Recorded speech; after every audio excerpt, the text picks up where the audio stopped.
T-minus 5, 4, 3, 2, welcome to the Nate and Nikita Show! I'm Nate. And I'm Nikita. And we're here with Countdown to the Moon!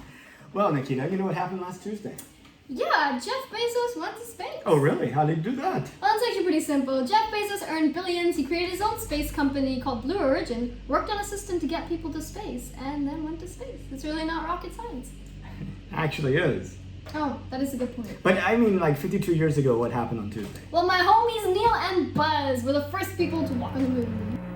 That's one small step for man, one giant leap for mankind. What are you reading? A book by Rod Pyle. Oh, I'm reading a magazine that he's the editor-in-chief of. What? And I talked to Rod Pyle, who was alive during Buzz and Neil landing on the moon. That is so cool. Do you have a clip from that? I have a clip. Listen to this. Time, and then to be alive during the Apollo moon program, when we were sending these incredible missions of exploration and discovery off to the moon as often as every 10 weeks, was just stunning. And I was giving a talk to a bunch of young aerospace grad students a couple of years ago. It was a very small group, so it was kind of intimate. And I was talking about, I get very excited. I was going on and on about seeing these missions take off and people walking on the moon. It was so exciting and amazing. And one of the women in the front row started to sob. And I stopped and I said, "Did I say something wrong?" And she said, "No, but you have no idea how lucky you were to be alive then." And I thought, she's right. And for years, when I talked to groups like this, I would say, the new space age is coming. Just stand by. There's room for everybody. You're going to have jobs doing things you can't even imagine now. But until 2018, when the Falcon Heavy flew, I felt like that was kind of just a promise, Anyway, that was just a little clip of what he had to say, which I thought was pretty powerful. What did you think? I think it was amazing. What a time to be alive. And that must have made world news. And no one could tweet about it or Snapchat about it. I know. In fact, you should listen to the whole interview with Rod, because he talks about how there's only 3 television stations. And while he was wanting to watch the Apollo landing and activities, they actually switched to I Love Lucy reruns, so that's like something we can't really fully appreciate today, but back then was a real constraint. So anyway, the link to the interview is in the description. It's in the description.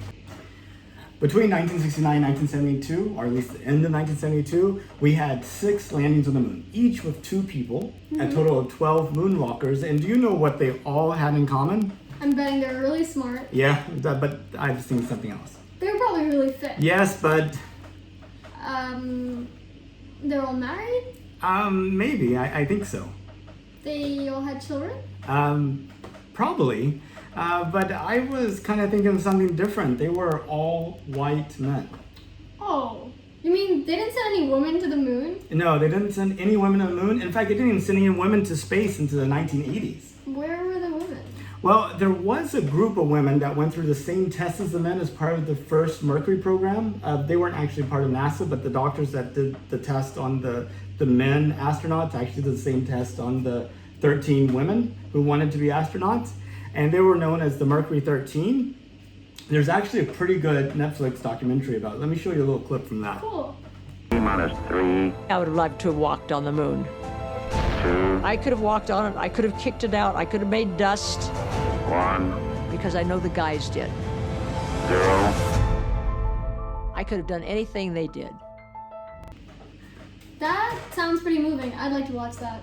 Yeah, me too. I haven't actually seen it either, but I thought the trailer was amazing. But that person at the end, I actually know a little bit about her. Tell me more. Yeah, she's Wally Funk. She's one of the original Mercury 13, and she actually made it into space this past Tuesday. I remember watching that. Yeah, let me show you a little clip of her talking about her experience, her first time to actually go into space. And we went right on up, and I saw darkness. I thought I was going to see the world, but we weren't quite high enough. And I felt great. I felt like I was just laying down. And I was going into space. And I want to thank you, sweetheart, because you made it possible for me. Well, you'll be happy to know that as part of the Artemis program, in addition to going to the moon for all the science and everything, we're going to actually go to the moon in a different way. We are going to lead off with women. One of the first people to step foot on the moon as part of Artemis in 2024 will be a woman astronaut. I'm so glad to hear that. Yeah. And I asked some people about this. For example, about a year ago, I talked to Penny Lulu, and she, well, let me show you how she reacted. Landing the first woman. All right. I guess that's the answer to my question. So I was talking to Betty yesterday for day 1,256 of Countdown to the Moon, and I said, "Does this excite you?" And this is what she said. Exciting, or of course it does. It does. Of course it does.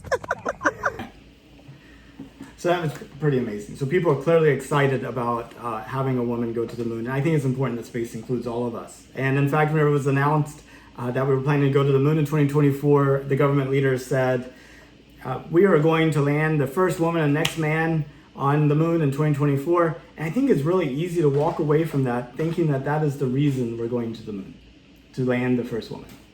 I see.